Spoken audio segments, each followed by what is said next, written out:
Good evening बच्चों, आज class 6 का मैथ विषय है। पेज नंबर 162 पर दिया गया है 107/2 में कितनी पूर्ण इकाइयाँ हैं। तो देखो, सबसे पहले सी 7 है, तो सबसे पहले 1/2 है नीचे, तो 1/2 1/3 7 बार करेंगे। कितने बार करेंगे? 1/2 के 7 बार करेंगे और इसको बटा पर जोड़ बनाएंगे, यानी 7/2 आएगा। तो मान लीजिए कि इसको पूर्णांक तोड़ते हैं, तो पूर्णांक कैसे तोड़ते हैं? मान लीजिए कि 7/2 है, तो निचला से यानी कि 7 से हमें 2 से भागा देंगे, तो 2 3 6 यानी 1 से, तो इसको 1 ऊपर चढ़ जाता है और 2 नीचे रह जाते हैं। इस तरह पूर्णांक हम तोड़ते हैं।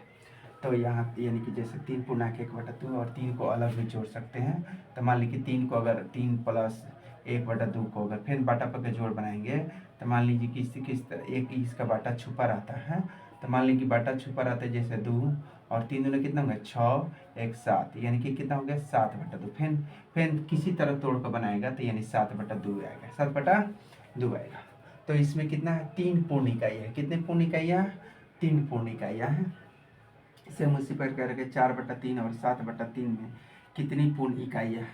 तो 4 है, तो मान लीजिए 4 है तो 4 बेर करेंगे, 1/2 1/3 1/3 1/3 4 हो गई, यानी बाटा का जोड़ बना दिए इसे। फिर और फिर 4/3, फिर इसी तरह पूर्णांक तोड़ेंगे, तो 4 इकाई 4 1 आया और फिर 1 जोड़ेंगे, तो 4 इकाई 4 4। अच्छा, मैंने 4 देखो, अब मान लीजिए 4 है, तो 2 इकाई 2 1 3, कितना है?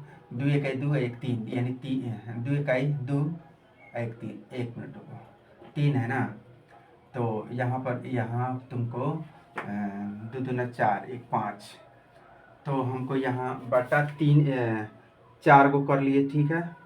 अब यहाँ पर हम एक, यानी यहाँ है, यहाँ गलत लिखा गया, 3 होगा। कितना होगा? 3 होगा। तो यहाँ पर मान लीजिए 3 के 3 1 4 बटा, फिर उसी 3 के 3 1 4 बटा, इसमें 1 होगा। कितना है? 1 पूर्ण इकाई है। कितने पूर्ण इकाई है? 1 पूर्ण इकाई है। फिर अब 7/3 में तो 7 बार का 1/3 1/3 1/3 1/3 7 बार करेंगे, बटा पर पे जोड़ बनाएंगे, तो यानी कि कितना? 7/3। अब इसको भागा देंगे तो 3 दूना 6, और देखिए इसको पूर्णांक तोड़े, 3 दूना 6 1 7, ये 7/3 आ गया। फिर पूर्णांक तोड़ के तो इसमें कितना? 2 आएगा। पूर्णांक कितना है? 2, यानी 2 पूर्ण इकाई है। कितना है? 2 पूर्ण इकाई है। सेम उसी प्रकार के भिन्नों को भिन्न, प्रत्येक भिन्न में इकाई में रूप में बदलना है, इकाई उसी तरह यानी पूर्ण इकाई में बदलना है। तो 8/3, तो 8/3 को पूर्णांक तोड़ो, यानी 3 दूना कितना होगा? 6, यानी 2 पूर्णांक 3/6, यानी कि कितना है?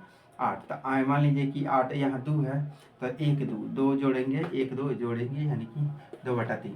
तो इस तरह हम बाटा पके फिर जोड़ बनाएंगे, तो इतना ही हमको 8/3 आना चाहिए। तो इसमें कितना? 1 2, यानी 2 पूर्ण इकाई है। कितना है? अब 11/5, 11/5 है, तो फिर 5 दूना 10 1 11, 11/5 हो गया। तो ये 1 + 1, यानी कि इसमें से 2 पूर्ण इकाई है। सेम सवाल सेम है आज का सवाल। तो 9 बटा कितना है? 4, तो 9/4 दूना 8, 4 दूना 8 1 9, यानी तो जोड़ेंगे क्या? ये इतना 2 तो 1 1 जोड़, यानी 2 पूर्ण इकाई है। कितना? जो पूर्णांक में आता है वही पूर्ण इकाई तुमको आ जाता है। तो क्या आप कह रहे हैं कि क्या एक से बड़े भिन्नों को इसमें प्रकार से भी मिश्रित संख्या के रूप में लिख सकते हैं? तो हाँ, लिख सकते हैं। एक से बड़ी सभी भिन्न को मिश्रित भिन्न में, यानी भिन्न संख्याओं के रूप में हम लिखा जा सकता है। कितना होना चाहिए? एक से बड़ा, एक से बड़ा होना है। सभी मिश्रित को भिन्न में हम लिख सकते हैं। मिश्रित भिन्न यही हो गया तुम्हारा पूर्णांक वाला। मिश्रित भिन्न क्या हो गया? यही तुम्हारा पूर्णांक वाला, यानी कि यह तुम्हारा मिश्रित भिन्न हो गया। समझ में आ गया? ठीक है, थैंक यू बच्चों।